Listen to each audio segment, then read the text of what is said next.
Hi guys, welcome back. And आज हम सीखने वाले फॉरफेचर और रीइशू के क्वेश्चंस। ठीक है, इसके बाद तुम्हारा 90% शेयर्स कंप्लीट हो जाता है। बस तुम्हारे बैलेंस शीट और कैश बुक वाले क्वेश्चंस बनते हैं एंड ओवर सब्सक्रिप्शन विद फॉरफेचर वाले क्वेश्चंस। बट अगर तुमने फॉरफेचर और रीइशू सीख लिया ना एक फुल फ्लेज क्वेश्चन में, तो तुम ओवर सब्सक्रिप्शन भी कर लोगे। ओवर सब्सक्रिप्शन में सिर्फ ये चेंज आएगा कि तुम्हें वो ओवर सब्सक्रिप्शन वाली टेबल भी बनानी होगी और एक्चुअल कॉल्स इन एरियर वगैरह निकालना पड़ेगा। बाकी एड ऑन सिर्फ क्या होगा, फॉरफेचर की एंट्रीज एड ऑन होगी, बाकी सब कुछ सेम ही रहता है। सो अब तुम बुक के हर एक क्वेश्चन बना सकते हो except balance sheet and cash book. ठीक है, बाकी तो जब हमारी क्लास 29 से रिज्यूम होगी तो हम वो मुझे लगता है कि 3 क्लास और लगेंगी एंड तुम्हारा पूरा ये चैप्टर कंप्लीट हो जाएगा। दैट इज एक क्लास बैलेंस शीट की, एक क्लास कैश बुक की और एक क्लास ओवर सब्सक्रिप्शन वाले क्वेश्चन की। ठीक है, चलो देखो ये है तुम्हारा question. ABC limited issued 40,000 shares of ₹10 each. ABC limited issue कर रहे हैं 40,000 शेयर्स 10 रुपए के एक। Amount payable was as follows. Application पे 4 रुपए, अलॉटमेंट पे 3 रुपए, फर्स्ट एंड फाइनल कॉल पे 3 रुपए। All shares were fully applied and allotted. All money duly received except 1,000 shares on allotment and call money. मतलब कि एक तुम्हारा शेयर होल्डर है, ठीक है, जिसके पास 1,000 शेयर्स है, उसने अलॉटमेंट और कॉल मनी नहीं दी। ठीक है, another share holder holding 500 shares. एक और शेयर होल्डर है जिसके पास 500 शेयर्स है, did not paid call money. मतलब कि अब तुम्हारा यहाँ पे एक और शेयर होल्डर आ गया, इसके पास 500 शेयर्स है, इसने कॉल मनी नहीं दी। बोथ शेयर्स वर फॉरफीटेड। मतलब ये 1000 वाले को भी फॉरफीट किया जा रहा है और 500 वाले शेयर होल्डर वाले शेयर्स को भी फॉरफीट किया जा रहा है और रीइशू किया जा रहा है एट ₹8 फुल्ली पेड अप। अब ये फुल्ली पेड अप क्या होता है, अभी तो मैं बता दूंगी फुल्ली पेड अप क्या होता है। फुल्ली पेड अप मतलब बेसिकली 10 रुपए का एक शेयर था ना, तो अब हम उसे 8 में बेच रहे हैं। तो फुल्ली पेड अप हमें ये बताते हैं कि शेयर कितने का था। अभी ना मैं तुम्हें 4-5 केसेस करा दूंगी, fully paid up, called up, at this paid up. ठीक है, तो तुम्हें समझ आ जाएगा, इस वर्ड से तुम कंफ्यूज नहीं होगे। पास जर्नल एंट्रीज। अब तो तुम्हें ये क्वेश्चन देखते के साथ ही समझ आ गया होगा कि दो शेयर होल्डर है, एक के पास 1000 शेयर्स है, एक के पास 500 शेयर्स है, दोनों के शेयर्स को फॉरफीट कर रहे हैं। ठीक है, और बाद में रीशू कर रहे हैं ₹8 में। 10 का शेयर था, 8 में रीशू करे, तो ये कौन सा केस हो गया, डिस्काउंट वाला केस। ठीक है, अब देखो यहाँ पे बोल रहा है पास जर्नल एंट्रीज, मतलब तुम्हें सारी जर्नल एंट्री पास करनी होगी from starting, application, allotment, first final call and then forfeiture. ठीक है, तो चलो हम लोग जल्दी से जर्नल एंट्री पास करते हैं। तुम एक टेबल तो बनाओगे बिकॉज शेयर होल्डर्स ने पैसे नहीं दिए, तो सबसे पहला तुम टेबल बनाओगे calls, called up, paid up, calls in arrear. ठीक है, देखो calls, called up, paid up, calls in arrear. ठीक है, तुम्हारा कॉल्स में एप्लीकेशन है, अलॉटमेंट है, फर्स्ट एंड फाइनल कॉल। ठीक है, 40,000 शेयर्स तुम्हारे टोटल इशू हो रहे थे, तो 40,000 एप्लीकेशन का कितना पैसा है, 4 रुपए, अलॉटमेंट का 40,000 इंटू 3 और फाइनल कॉल का 40,000 इंटू 3। ठीक है, तो चलो इसको जल्दी जल्दी इंटू करो। 40,000 इंटू 4, 4 4 16, 1,60,000। 40,000 इंटू 3, 4 3 12, 1,20,000 और 4 3 12।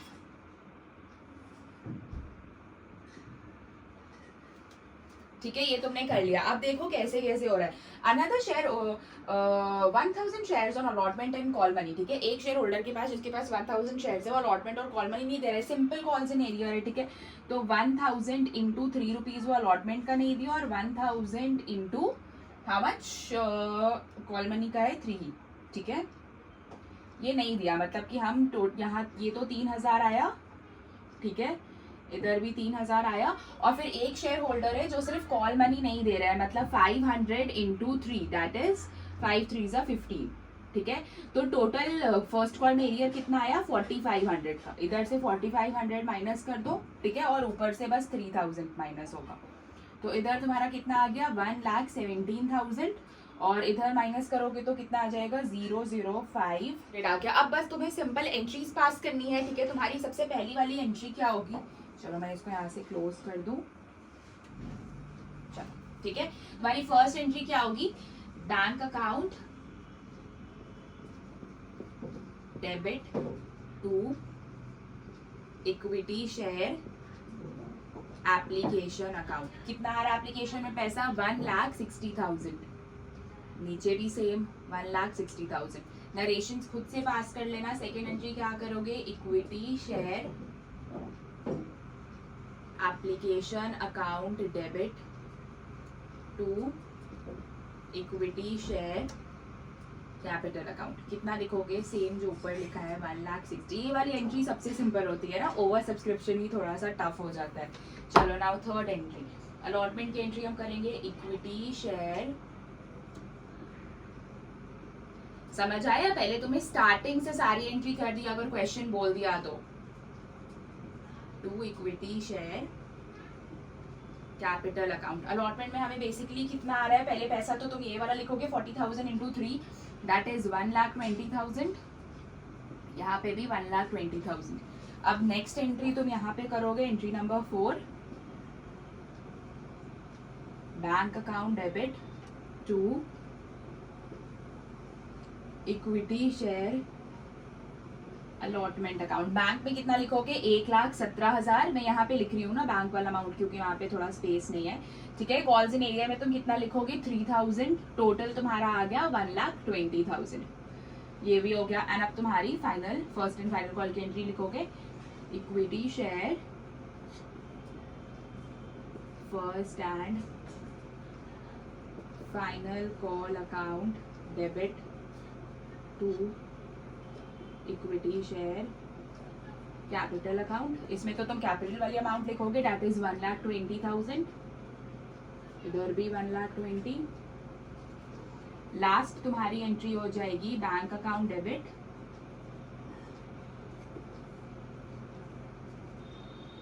Calls in arrear account debit to equity share first and final call account. Amount कितना लिखोगे? बैंक में लिखोगे तुम 1,15,500। जल्दी से लिखो, यहाँ पे लिखो 1,15,500। तुम्हारा टोटल एरिया कितने का था? 4,500 का। 4,500 एरियर पे, और यहाँ पे टोटल तुम्हारा आ गया 1,20,000। सो ये था तुम्हारा सारा बेसिक एंट्रीज जो तुम करते आए हो। अब तुम्हें करनी है फॉरफिचर वाली एंट्री। फॉरफिचर वाली एंट्री के लिए मैं यहाँ पे थोड़ा सा, अगर तुम लोग को इशू नहीं है तो मैं ये पार्ट थोड़ा सा रब कर देती हूँ।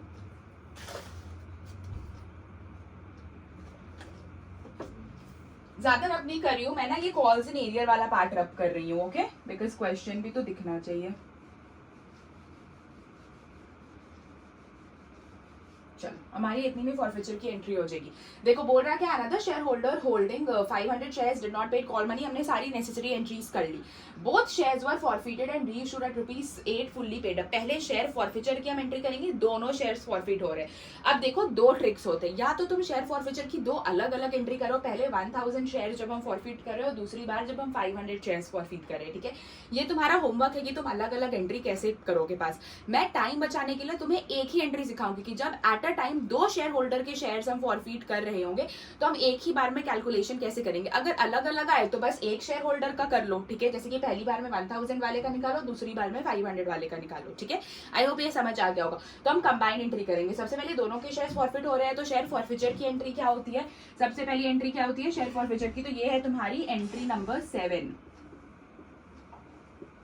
Equity share capital account debit to calls in arrear account to share forfeiture account. ये तुम्हारी फॉरफिचर की एंट्री हो गई, ठीक है, टू शेयर फॉरफिचर अकाउंट। अब दी दो शेयर होल्डर्स है, हमने तो दो वाले सीखे ही नहीं है कि हम कैलकुलेशन कैसे करेंगे। बहुत सिंपल है, देखो करना क्या है। सबसे पहला वाला शेयर होल्डर 1,000 शेयर्स है, ठीक है। कंपनी पूरा पैसा मांग रही है, ठीक है। तो तुम यहाँ पे कैलकुलेशंस करना स्टार्ट करोगे। मैं ये चीज रब कर रही हूँ सो दैट मैं तुम्हें यहाँ पे कैलकुलेशन करके दिखाऊं कि तुम कैसे कैलकुलेशन करोगे, ठीक है। इक्विटी शेयर कैपिटल में कितना जाएगा? 1,000 शेयर होल्डर जो है, जिनके पास 1,000 शेयर्स है, पहली वाली शेयर होल्डर, ठीक है। इसको राहुल समझ लो, पहले वाले को राहुल और दूसरी वाली को गीता समझ लो, ठीक है। राहुल जिसके पास 1,000 शेयर्स है वो अलॉटमेंट और कॉल मनी नहीं दे पा रहा है, पर कंपनी ने तो टोटल 10 रुपए मांगे थे। हमेशा मैंने बताया कि कैपिटल में तुम लिखोगे जितना उस शेयर होल्डर का शेयर्स है into called up amount. Company ने जितने पैसे मांगे, राहुल की कंपनी ने 10 रुपए ही मांगे थे। गीता जो 500 शेयर्स होल्ड कर रही है उसने सिर्फ कॉल मनी नहीं दिए, पर कंपनी ने गीता से भी 10 रुपए ही मांगे थे, ठीक है। तो तुम यहाँ पे लिखोगे प्लस 500 गीता के शेयर्स इंटू कॉल्ड अप 10, तो कितना हो गया 1000 इंटू 10 10,000 और 500 इंटू 10 5,000। टोटल शेयर कैपिटल में तुम्हारा 15,000 आ जाएगा, ठीक है। 10,000 प्लस 5,000।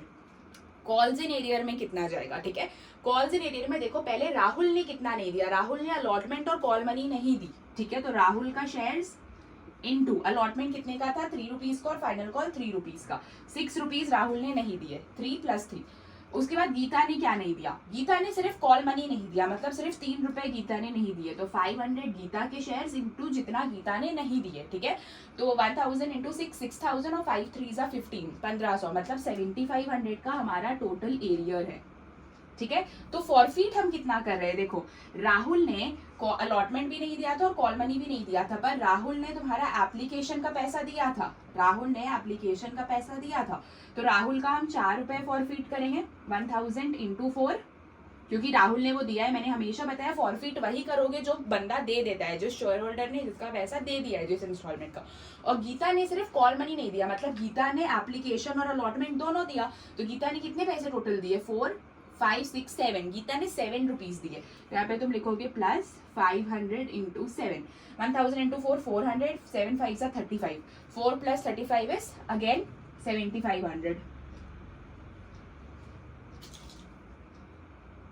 आई होप तुम्हें अब समझ आ गया होगा कि कैसे करते।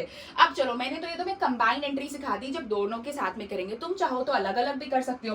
फर्स्ट केस में सिर्फ ये 1000 इंटू 10 करके राहुल का निकालना, फिर 1000 इंटू 6 करके राहुल का एरियर और राहुल का कितना शेयर्स फॉरफिट हुआ। फिर दूसरी एक और एंट्री सेम करना गीता के लिए 500 500 500 वाले सेगमेंट का, तो तुम अलग अलग भी कर सकते हो, but this saves a lot of time. और अगर ये अभी से बनाओगे ना तो आगे के ओवर सब्सक्रिप्शन वाले क्वेश्चंस इजी होते जाएंगे, ठीक है। चलो ये तुम्हारी फॉरफिचर की एंट्री हो गई। अब नेक्स्ट पार्ट क्या बोल रहा है, both shares were forfeited and reissued at ₹8 fully paid up. दोनों शेयर्स को हम फॉरफिट कर रहे हैं और हमारा शेयर इशू हो रहा है 8 रुपए फुल्ली पेड अप में, ठीक है। अब 8 रुपए में फुल्ली पेड अप पे हो रहा है, मतलब डिस्काउंट है, तो तुम पहली एंट्री क्या करोगे रीइश्यू की, bank account debit share forfeiture. मैंने हमेशा बोला जब भी डिस्काउंट होता है तो शेयर फॉरफिचर भी डेबिट होता है, कल की क्लास में सीखा ना, share forfeiture account debit to equity share capital account. Bank में कितना लिखोगे, ठीक है, बेसिकली 10 रुपए का शेयर था, 8 रुपए के ही पैसे आ रहे हैं, तो 8 रुपए लिखोगे और यहाँ पे दोनों के शेयर्स इशू किए जा रहे हैं, ठीक है। तो बेसिकली देखो करते क्या है, 1000 का 8 रुपीज लिखोगे राहुल का, प्लस 500 का 8 रुपीज लिखोगे गीता का। गीता का 500 शेयर्स था इंटू 8 कितना हुआ 8000 और 5 8 40, टोटल 12,000 आ रहे हैं तुम्हें रीइश्यू के बाद, ठीक है। 8 प्लस 4 12,000 शेयर हम लोग फॉरफीट कितना करें, जितना का हमें लॉस हुआ, राहुल से भी हमें 2 रुपए का ही लॉस हुआ, 1000 इंटू 2 मैंने बताया था ना कि जितना लॉस होता है 10 का 8 में बेच दिए 2 रुपए का लॉस, तो वो फॉरफिचर में दिखाएंगे। प्लस गीता से भी हमें 2 का ही लॉस हुआ 500 इंटू 2, तो टोटल कितना हुआ 1000 इंटू 2 2000 और 5 2 10, टोटल 3000 का हमें बेसिकली लॉस हो रहा है, ठीक है। तो शेयर कैपिटल में कितना जाएगा, कंपनी ने जितना मांगा, बेसिकली कंपनी कितना डिमांड कर रही थी, देखो 1000 का 10 रुपए राहुल से और 500 का 10 रुपए गीता से, तो 10,000 प्लस 5,000 15,000। देखो डेबिट क्रेडिट मैच कर गया, वेरी इजी। अब मैंने तुम्हें क्या बताया था कि शेयर फॉरफिचर और इशू के साथ हमेशा एक क्या आता है कैपिटल रिजर्व, मतलब जो भी कंपनी को प्रॉफिट होता है, जैसे यहाँ कंपनी ने शेयर फॉरफिट करके दोनों से 7500 का प्रॉफिट किया और बाद में जब कंपनी ने उसको डिस्काउंट में इशू कर दिया तो वो कंपनी के लिए एक लॉस हो जाती है, तो ये प्रॉफिट और लॉस को हम हमेशा दिखाने के लिए कैपिटल रिजर्व में ट्रांसफर करते हैं। तो तुम्हारी लास्ट एंट्री क्या हो जाएगी, share forfeiture account debit to capital reserve, to capital reserve. The capital reserve में क्या अमाउंट लिखेंगे, यहाँ पे तो 2 शेयर्स है, वेरी सिंपल, कुछ नहीं करना है। मैंने तुम्हें हमेशा बताया था कि जितना ये वाला शेयर फॉरफिचर में है, जो तुम शेयर फॉरफिचर की पहली एंट्री करती हो उसमें तुम्हें जितना प्रॉफिट हुआ, वहां से जो ये सेकंड शेयर फॉरफिचर जब तुमने डिस्काउंट में शेयर्स इशू कर दिया, मतलब तुम्हें लॉस हो गए, उसको माइनस कर देना है, ठीक है। माइनस कैसे करोगे, देखो यहाँ पे 1000 इंटू 4 था शेयर फॉरफिचर में, शेयर होल्डर का ही देखकर करोगे, ठीक है। तो पहले तो देखो 1000 लिख लेना राहुल का शेयर्स इंटू, यहाँ पहले 4 रुपीज का कंपनी को फायदा हुआ था, पर जब वापस कंपनी ने उसे 8 रुपए डिस्काउंट में इशू कर दिया तो कंपनी को 2 रुपए का लॉस हो रहा है। तो ये 4 में से ये 2 रुपीज तो माइनस कर देना। वेरी सिंपल, हमेशा यही करना। जब दो अलग अलग शेयर होल्डर है और अलग अलग नंबर ऑफ शेयर्स का में इशू आ गया, मतलब किसी का 1000 है, किसी का 500 है, ऐसे ऐसे शेयर्स है, ठीक है। पिछले वाले क्लास में कल जब तुमने रीशू और फॉरफीचर पढ़ा था तब कुछ नहीं था, हमने बस ये अमाउंट से ये वाले अमाउंट को माइनस कर दिया था, ठीक है। क्योंकि वहां पे तुम्हारा जितना शेयर्स इशू करा था कंपनी ने उतना ही दोबारा से रीइशू भी कर दिया था। पहले 10,000 इशू किए थे, बाद में उतना ही रीइशू कर दिया था। पर अभी चेंजेस है, ठीक है, थोड़ा सा चेंजेस है। रीइशू 8 रुपीज में हो रहा है, एक का 1000 है, एक का 500 है, तो थोड़ा चेंजेस है। तो हमेशा तुम ये वाला रूल याद रखना, तुम्हें ना इंस्टॉलमेंट के पैसे से निकालने आना चाहिए, ना कि ये डायरेक्ट माइनस करके कि ये वाले शेयर फॉरफीचर से यहाँ वाले शेयर फॉरफीचर को पहले जो फॉरफिट की एंट्री की थी उस वाले शेयर फॉरफीचर से रीइशू वाले फॉरफीचर को माइनस कर देंगे, आंसर आ जाएगा। नो, वो तुम याद रखो, कभी कभी वो काम आता है, बट तुम्हें हमेशा ना ये पैसे वाले से आने चाहिए। जैसे कि देखो अभी 1000 शेयर्स राहुल का है, ठीक है। अब जब हम दोबारा से उसको कैपिटल रिजर्व में ट्रांसफर करेंगे तो पहले कंपनी ने राहुल से कमाए 1000 इंटू 4 रुपए, 4000 कमाए, और गीता से कमाए 5000 इंटू 7, 3500, टोटल 7500 कमाए। पर जब कंपनी ने उसे लॉस में इशू कर दिया डिस्काउंट में, तो 2 रुपए का कंपनी को डिस्काउंट हुआ। तो कल के क्लास में तुमने सीखा कि इस फॉरफीचर से हम इसको माइनस करके कैपिटल रिजर्व में अमाउंट ट्रांसफर करते हैं, ठीक है। ये तुम्हें हमेशा याद रखना है, इसमें कंफ्यूज नहीं होना है। तो अब तुम कैसे ट्रांसफर करोगे? 1000 रुपीज राहुल का है, पहले कंपनी ने उसे 4 रुपए कमाए थे, पर अब 2 रुपए का लॉस हो गया, तो बचा कितना? 4 में से 2 माइनस कर दो, 2 रुपए, ठीक है, और फिर प्लस करो। गीता से कंपनी को फायदा हुआ था 7 रुपए का, ठीक है, 5 7 35, पर अब गीता ने फिर 2 रुपए का लॉस हो गया, क्योंकि लॉस में हमने उसको दोबारा से रीइशू कर दिया था 8 रुपए में 10 की जगह, तो 7 में से 2 माइनस कर दोगे तो 5 बच जाएगा। कितना है? 1000 इंटू 2 इज 2000 और 5 5 15, 15 plus 2000 is 25, 3500। Just second, no, 1000 into 2 2000 और 5 5 25, तो तुम्हारा कितना आ रहा है? 2000 प्लस 2500। तुम्हारा टोटल यहाँ पे देखो 1 इंटू 2 2000 और 5 5 25, 2000 प्लस 25 कितना आ गया? 4500। तुम अगर ऐसे भी माइनस करते तो उतना ही आता। अगर 7500 ये फॉरफीट से जितना कंपनी ने पहले अर्न किया प्रॉफिट, उससे अब लॉस माइनस कर दोगे 75 में से 3000, तो 45 ही नहीं आएगा। बट तुम्हें ये वाला माइनस करने आना चाहिए कि पहले 4 रुपए थे, अब 2 रुपए का लॉस हो गया, तो 4 में से 2 माइनस करके यहाँ इंटू दिखाओ। 5 रुपए में पहले 7 रुपए कमाए थे, अब 2 रुपए का लॉस हो गया, तो 7 में से 2 माइनस करके ऐसे दिखाओगे, तो वो हमेशा हर एक केस में याद रहेगा। आई होप अब तुम्हें क्लियर हो गया होगा कि हम फॉरफीचर की एंट्रीज कैसे करते हैं विथ री इशू, जब पूरी नेसेसरी जर्नल एंट्रीज करनी होती है। एंड ये तुम्हारा एक फुल फ्लेज क्वेश्चन था। अब तुम बुक से हर एक टाइप के क्वेश्चंस बिल्कुल सॉल्व कर सकते हो, there is no problem to it. चलो देखो, ये तुम्हारा एक और क्वेश्चन है री इशू का, ठीक है। XYZ लिमिटेड फॉरफीट कर रहा है 2000 शेयर 10 रुपए का एक, ठीक है, फुल्ली कॉल्ड अप, मतलब कंपनी ने 10 रुपए मांगे थे एक शेयर के, ठीक है। For non payment of call money ₹4, मतलब कि सिर्फ उसने कॉल मनी नहीं दिया, ठीक है, और 10 रुपए में उसने 6 रुपए दिए फाइनल कॉल अलॉटमेंट और एप्लीकेशन के, और फाइनल कॉल के 4 रुपए नहीं दिए। The forfeited shares reissued in following manner, at ₹8 fully paid up, at ₹10 fully paid up and at ₹12 fully paid up. मतलब ये कि जो ये 2000 शेयर्स कंपनी ने फॉरफिट किए क्योंकि उसने कॉल मनी नहीं दिया 4 रुपए का, उसको हम इन 3 केसेस में रीइशू करें। मतलब ये वाला जो तुम्हारा बेसिकली क्वेश्चन है ना, इसमें तुम रीइशू के अलग अलग एंट्रीज में भी क्लियर होने वाले हो। तो फॉरफिचर की तो तुम एक ही एंट्री करोगे, उसको बस बेसिकली 3 अलग अलग केसेस में रीइशू किया जा रहा है। 2000 शेयर को जब कंपनी ने फॉरफिट किया ना, तो पहली बार में 8 पे रीइशू किया, फिर 10 पे रीइशू किया, और फिर 12 पे रीइशू किया, ठीक है। तो चलो सबसे पहले तो तुम एक कॉमन फॉरफिचर की एंट्री कर लो, ठीक है। फॉरफिचर की एंट्री क्या होगी? Equity share capital account debit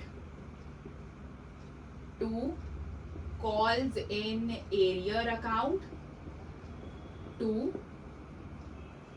share forfeiture account, ठीक है।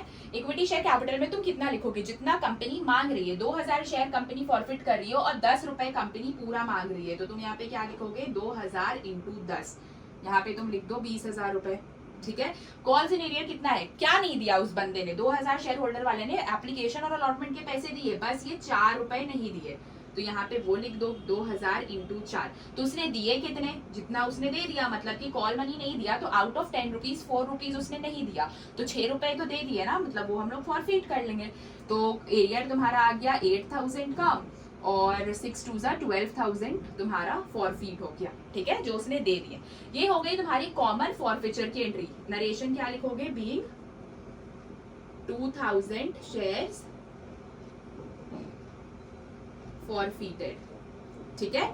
अब देखो ये फॉरफीचर की तुमने कॉमन एंट्री कर ली। अब 3 केसेस में इसे रीइश्यू किया जा रहा है। पहले केस में, यहाँ पे केस नंबर 1 लिख लेना, ठीक है। पहले केस में, केस नंबर 1 में 8 रुपए में रीइश्यू किया जा रहा है, मतलब कि ये तुम्हारा कौन सा केस हो गया, डिस्काउंट में इशू किया जा रहा है। दूसरे में 10 में, मतलब 10 का 10 में इशू कर दे रहे, ये पार का केस हो गया। और तीसरे में 10 का 12 में इशू कर दे रहे, तो ये प्रीमियम का केस हो गया, ठीक है। आई होप तुम्हें तीनों केसेस रीइश्यू के क्लियर हो गए होंगे, ठीक है। अगर तुमने पहली वाली लेक्चर्स देखी है एक्सप्लेनेशन की, तो ये बहुत इजी लगेगा। तो पहला वाला एंट्री करते, केस नंबर 1। पहली एंट्री क्या करोगे, जितना पैसा तुम्हें बैंक में आ रहा है रीइश्यू का, बैंक अकाउंट डेबिट, क्योंकि डिस्काउंट है तो यहाँ पे तुम्हारा शेयर फॉरफीचर डेबिट होगा, share forfeiture account debit to equity share capital account, ठीक है। बैंक में कितना पैसा लिखोगे, टोटल तुम्हारा 2000 शेयर्स है, तुम्हें 8 रुपए मिल रहे हैं, 10 का था 8 मिल रहे, तो 2 8 जा 16,000, ठीक है। शेयर फॉरफीट कितना किया, 10 का तुमने 8 में इशू कर दिया, 2 रुपए का लॉस। वह हमेशा ये शेयर फॉरफीचर में लॉस जाता है, मैं हमेशा बोल रही हूँ, ऑलवेज राइट लॉस हियर। अगर 10 का 6 में इशू करते तो 4 का लॉस होता, तो 2000 इंटू 4 लिखते, ठीक है। तो फिर यहाँ पे आ गया तुम्हारा 4000। कंपनी ने मांगे कितने थे, 10 रुपए ही मांगे थे ना, 10 का 8 में इशू कर दिया, तो 2000 इंटू 10, टोटल यहाँ तुम्हारा आ गया 20,000। डेबिट क्रेडिट देखो मैच कर गया। केस वन में जब 8 रुपए में इशू हो रहा है, तो कैपिटल रिजर्व में कितना अमाउंट ट्रांसफर होगा, वो एंट्री भी कर लेना। ये तुम्हारी पहली एंट्री थी केस 1 की, ये है दूसरी एंट्री कैपिटल रिजर्व वाली। तो लिखोगे share forfeiture account debit to capital reserve. कितना जाएगा कैपिटल रिजर्व में, देखो कंपनी को पहले कितना फायदा हो रहा था, 6 रुपए जो कंपनी को मिल गए थे, कंपनी ने वो भी जब्त कर लिए, उसके शेयर्स भी फॉरफीट कर लिए। 12,000 का कंपनी को फायदा हुआ था, पर कंपनी ने इशू के टाइम पे 10 के बदले 8 में इशू कर दिया, कंपनी को 2 रुपए का लॉस हुआ। तो 12,000 में से तुम 4,000 माइनस कर दोगे शेयर फॉरफीचर वाले यहाँ के, तो 12 में से 4 गया, कितना बचा, यहाँ पे तुम्हारा 8,000 आ गया कैपिटल रिजर्व में। बहुत सिंपल है। शेयर फॉरफीचर वाली एंट्री से ये शेयर फॉरफीचर से इसको माइनस कर दो। और अगर कभी मल्टीपल शेयर होल्डर्स है, तो मैंने जो पिछले क्लास में क्वेश्चन सिखाए कि कैसे इंस्टॉलमेंट के पैसे से करना है, वो कर लेना, नहीं तो सिंपल माइनस कर दो। पहले कितना प्रॉफिट हुआ, अब कितना लॉस हुआ, दोनों को माइनस करके कैपिटल रिजर्व निकाल लो। Case 1 done.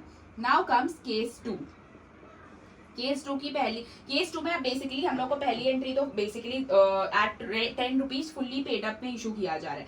Fully paid up है मतलब 10 का 10 में इशू हो गया, ना प्रॉफिट ना लॉस, तो तुम्हारी एक सिंपल एंट्री हो जाएगी, bank account debit to equity share capital account, ठीक है। कितना अमाउंट लिखोगे, 2000 शेयर्स को हम 10 का 10 में इशू करें, मतलब 2000 इंटू 10, यहाँ पे ब्रैकेट में दिखा देना, 2000 इंटू 10, 20,000 रुपए आ रहे हैं तुम्हें, इधर भी 20 इधर भी 20। अब तुम्हारा कैपिटल रिजर्व में कितना आ जाएगा, लिखो जल्दी से, share forfeiture account debit to capital reserve दी। पर यहाँ पे तो मेरा कोई शेयर फॉरफीचर दोबारा से नहीं आया। हमेशा याद रखना डिस्काउंट के केस में बैंक के साथ शेयर फॉरफीचर डेबिट होता है, इसीलिए तुम्हें प्लस माइनस करके निकालना पड़ता है। पर पार के केस में ऊपर कोई शेयर फॉरफीचर डेबिट नहीं होता, क्योंकि 10 का 10 में इशू कर दिया ना प्रॉफिट ना लॉस। तो याद रखना कि share forfeiture to capital reserve में जितना तुमने फॉरफीट की एंट्री में शेयर फॉरफीचर में अमाउंट लिखा है, वो सेम अमाउंट आ जाएगा। ये छोटी छोटी चीज तुम्हें फॉरफीचर में याद रखना है। फॉरफीचर की एंट्री बहुत सिंपल है, पर यहाँ पे थोड़े कॉन्सेप्ट वाइड है, तुम्हें छोटी छोटी चीज याद रखना है कि पार के केस में जितना ऊपर हमने फॉरफीचर की एंट्री में फॉरफीट किया, उतना ही ट्रांसफर कर देंगे, क्योंकि यहाँ कंपनी को कोई लॉस ही नहीं हुआ, तो सिंपल प्रॉफिट हमारा कैपिटल रिजर्व में आ जाएगा। चलो ये भी हो गया। अब फाइनल केस 3, ये हो गया तुम्हारा केस 3। केस 3 में हम 12 में इशू कर रहे हैं, 10 का शेयर 12 में, 2 रुपए का प्रीमियम है, अरे कंपनी को डबल फायदा। तो अब तुम क्या लिखोगे, पहली entry bank account debit to equity share capital account to securities premium account, क्योंकि 2 रुपए तुम्हें प्रीमियम के भी आए हैं, ठीक है, सिक्योरिटीज प्रीमियम अकाउंट। बैंक पे तुम कितना पैसा दिखाओगे, जितना तुम्हें टोटल पैसा आया है, मतलब कि 2000 का शेयर था इंटू 12 रुपए आया है, तो 12 टू से 24,000 बैंक में आया। शेयर कैपिटल में 10, मतलब कि बेसिकली 2000 का कैपिटल कितना था 10 का, और प्रीमियम कितना का था 2 रुपए का, तो प्रीमियम में 2 लिखोगे, 10 कैपिटल में लिखोगे। ऊपर तुम्हारा कैपिटल में 20,000 आ गया और नीचे तुम्हारा 4,000 आ गया। डेबिट क्रेडिट मैच कर गए। रीइश्यू के टाइम पे बेसिकली कैपिटल रिजर्व में क्या ट्रांसफर होगा, सेकेंड एंट्री अब जब तुम लिखोगे share forfeiture account debit to capital reserve account दी। अब ये तो प्रीमियम का केस है, इसमें हम कैपिटल रिजर्व में क्या ट्रांसफर करेंगे। देखो प्रीमियम में भी कंपनी को कोई लॉस नहीं हो रहा है भाई, कंपनी तो डबल प्रॉफिट में है, उसे तो शेयर फॉरफिचर के भी 12,000 मिल रहे हैं प्लस प्रीमियम के भी पैसे मिल रहे हैं। तो कुछ नहीं करना है, जितना ऊपर शेयर फॉरफिचर लिखा है सेम लाइक पार, यहाँ पे भी वही चीज आ जाएगा। तो अगर कहीं तुम्हें थोड़ी कैलकुलेशन करनी है तो वो बस डिस्काउंट के केस में है, बाकी सब कुछ बिल्कुल सेम होता है। नाउ आई फील लाइक कि अब जब तुमने ये कर लिया है तो तुम्हें सारे चीज बहुत अच्छे से क्लियर हो जाएंगे, ठीक है, क्योंकि तुमने सारी 3 तरीके के रीइश्यू की एंट्रीज कर ली। अब तुमसे हर एक क्वेश्चन बनेगा, इवन तो अगर तुम चाहो तो बुक से तुम ओवर सब्सक्रिप्शन के क्वेश्चंस भी कर सकते हो, क्योंकि अब वो भी बन जाएगा। बस ओवर सब्सक्रिप्शन में तुम्हें ओवर सब्सक्रिप्शन वाली टेबल बनानी होगी, share applied, allotted, application money received, application money required वाली, फिर ओजी table, calls called up, paid up, calls in arrear. अगर एक्चुअल कॉल्स इन एरियर है तो वो निकालना पड़ेगा, एंड देन तुम सिंपल एंट्रीज पास कर सकते हो, क्योंकि जब तुम फॉरफिचर की एंट्री करोगी ना तो तुम्हें यही लाइन लिखा मिलेगा, 2000 shares for non payment of call money of ₹4 got forfeited. तो सिंपल एंट्री पास करनी है, फिर इशू में भी सेम लाइन लिखी होती है, तो it's not a big deal. अब तुम सब कर सकती हो, you are shares ready now. That's all for today's class. मिलते हैं एक वीक के बाद, तब तक के लिए बाय बाय। आई होप कि तुम लोग अच्छे से पढ़ाई करोगे। मैं जो असाइनमेंट्स दे दूंगी I want that on time, ठीक है, जो कि तुम 29th को सबमिट करोगे। चलो बाय बाय।